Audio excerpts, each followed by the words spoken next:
Hello to everybody. This is my little video that you've asked for. I've never done one before, so apologies if it's not very professional. I prefer speaking to people face to face. You get some reaction. But that being said, my name's Louis Carbello. I will answer to the name of Louis or Leo, Luigi. People still can't get used to the name Louis over here in Brazil. I've lived here for 6 years now with my wife, and the reason I'm in the garden is that you've asked for me to pretend to be a teacher, basically. So I've chosen one of the subjects that is very dear to an Englishman's heart, and that's always his garden. The English love their plants.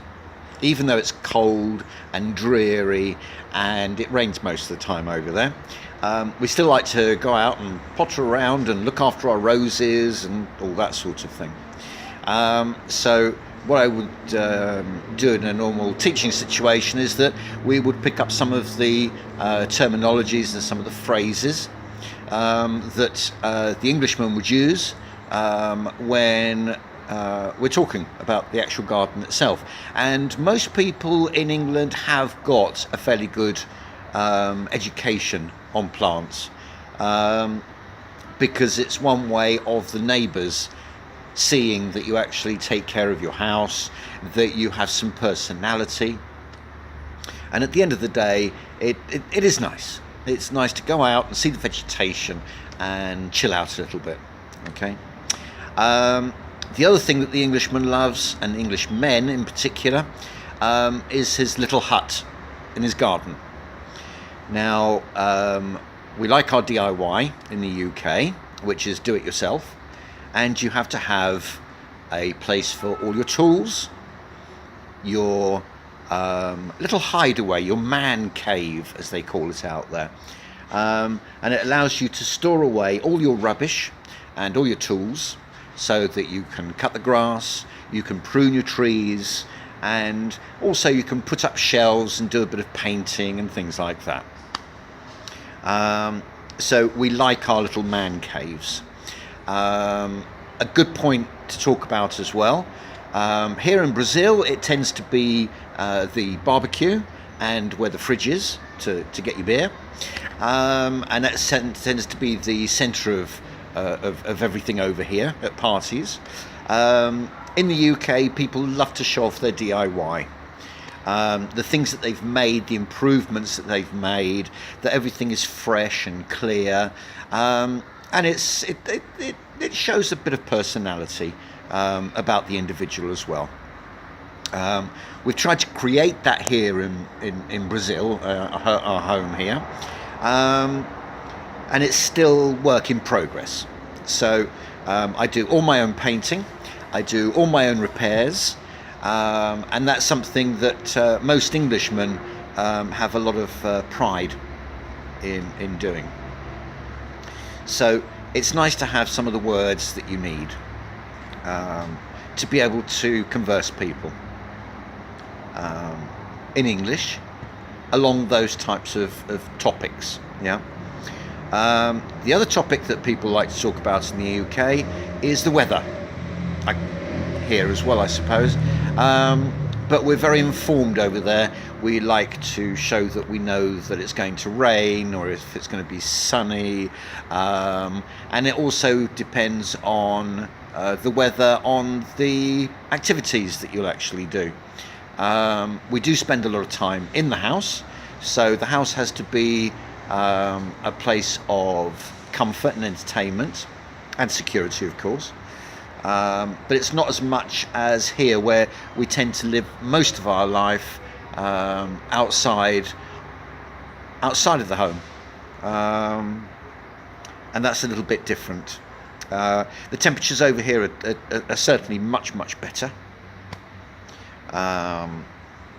You can sit outside in cafes and have drinks and things like that. In the UK, that's very difficult. The average temperature tends to be throughout the year around 10 degrees. Very cold winters, They can reach -20, and during the summer, which is only a short period of time, it can reach anything up to about 30. I've known 38 in the UK, but that was very, very exceptional. When it reaches 14, 15 degrees in the UK, it's time to go to the beach. Yeah, so you can sunbathe and you can enjoy the seaside a little bit, which is a very different experience to what we have here in Brazil. I hope this is enough video to satisfy your needs. If it's not, maybe give me a little bit more precise instructions about the type of video that you'd actually like to have. Or maybe if you wanted to set up a Skype or Messenger, we can have a video chat. I'm quite used to doing that. I've been doing that for the last 5 or 6 years here. I'm quite willing to do as well. But can I also take this opportunity to say thank you for your time. I know it's gone on a bit, 6 minutes and 6.5 minutes already.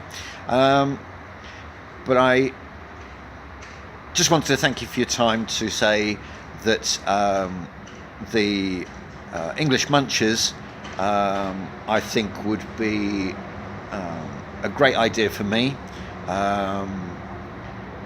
As you can see, I like talking. I like helping people. And at the end of the day, you're absolutely right in what you said, that people spend a massive amount of time and money on learning English, and they end up not being able to speak English, which to me is a total waste of money. This system that you run here, apart from it being a very enjoyable way of learning, gets results at the end of the day. It's a thing that I've seen on a regular basis here in my 20 odd years that I've been coming to Brazil and 5 years that I've lived here, that people think they know English, but they've never had the opportunity to talk to somebody. So I at parties in particular, I always get pushed to one side and people want to speak to me in English just to practice. So this little idea of Englishmunchers, fantastic idea, and I'd really like to get involved in this, not only from a monetary point of view and a business point of view, but also from a personal point of view, because it's nice to be able to speak to people in English here in Brazil. So if I can help in any way whatsoever, and I'm open to all types of suggestions, just let me know, and look forward to being able to speak to you and collaborate with you in the near future. So goodbye from me, my garden, and from my pets. They're around here somewhere, and hopefully see you in the future. Thank you. Bye bye.